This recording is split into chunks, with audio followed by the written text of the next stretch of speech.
update natin para sa lagay ng ating panahon ngayong umaga po ng May 11, 2024 na kung saan sa ngayon ay malakas na easterlies ang hangin na umiihip po ngayon dito sa ating bansa mula Luzon, Visayas at Mindanao. Ito po ay mainit na hangin na nanggagaling po dyan sa may Pacific Ocean.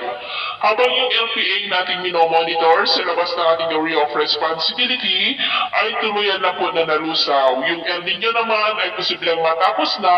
hanggang po sa susunod na buwan at mapapadalas na rin ang mga localized thunderstorm na mararanasan sa ilang bahagi ng ating bansa, lalo na po yan sa dakong hapon.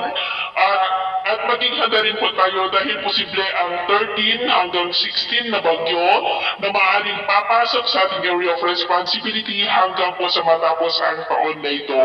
At ito nga ang pinapakita ng forecast model natin pong ginagamit hanggang po sa susunod na 2 linggo. At sa lagay ng ating panahon ngayong madaling araw ay maayos ang panahon sa malaking bahagi ng ating bansa pero may chance pa rin ng mga isolated rains dyan po sa ilang bahagi ng Santa Ana, Cagayan, Palanan, Baconacoan, Aurora, Quezon at dyan po sa may southern part ng Batangas.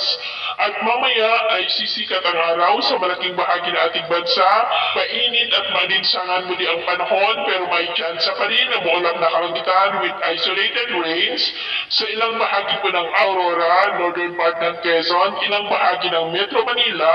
ilang bahagi ng Bulacan at dyan po sa ilang bahagi ng Dinagat Island. At mamayang hapon,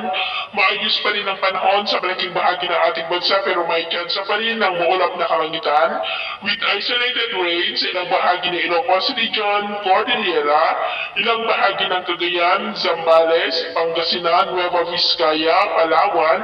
Dinagat Island, Sulu Archipelago, Zamboanga Peninsula, Lanao Provinces at dyan po sa Maymati. At sa atin naman pong mga baybayin, wala naman po tayong nakataas na numanggil warning signals, malaya po napapalaot ang ating mga kababayan, lalo na po mga mangingisda na gumagamit ng maliliit na bangka, pero iba yung pag-iingat lamang po kung papalaot tayo para mas makaiwas sa mga sakunang